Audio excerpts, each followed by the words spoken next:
I have this theory that timing, perseverance, and 10 years of trying will eventually make you look like an overnight success. The reason I came up with that is because I was reflecting back and I realized 1997 to 2007 is, me dropping out of school and starting a company, leaving the company, leaving Google, starting a company that doesn't work out again. Eventually that tumbles into Twitter and there's my overnight success. It's really only the co-founding of Twitter that anyone ever saw, and there's this whole in between. You need to be willing to fail spectacularly if you want to succeed spectacularly. Every time I failed and every time someone told me what was wrong about something, there was always something good that was about it. So I tended to look at the bright spots or the better part, whatever it was always, the failure was really just process to get to the successful design, and I always felt like it was a team effort. I guess I just looked at it in a different way. Like I didn't feel crushed. I felt like I was being given more input.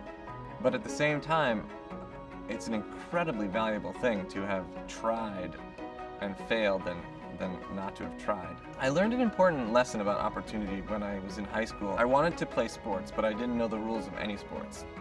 So I went to the administration. I said, if I can gather enough boys and get a coach, can we start a lacrosse team? Because that was the one sport they didn't offer.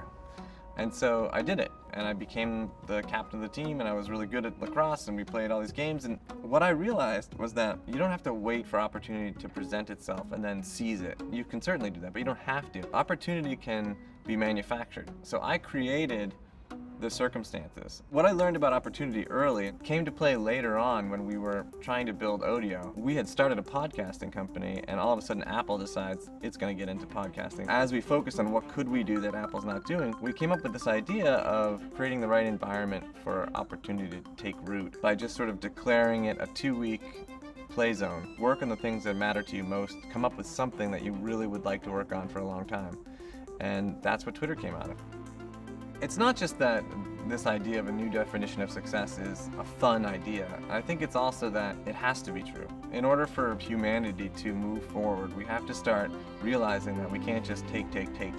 We have to be making things as much as taking things or more in order for things to work. The new model for capitalism is build a business that is financially solid and of enduring value, but build something into it such that the more successful it gets, the more you're contributing to or advancing some kind of meaningful cause in the world. And while you're doing those two things, you should be loving your work. And if you're not loving your work, you're doing something wrong. You should change what you're doing.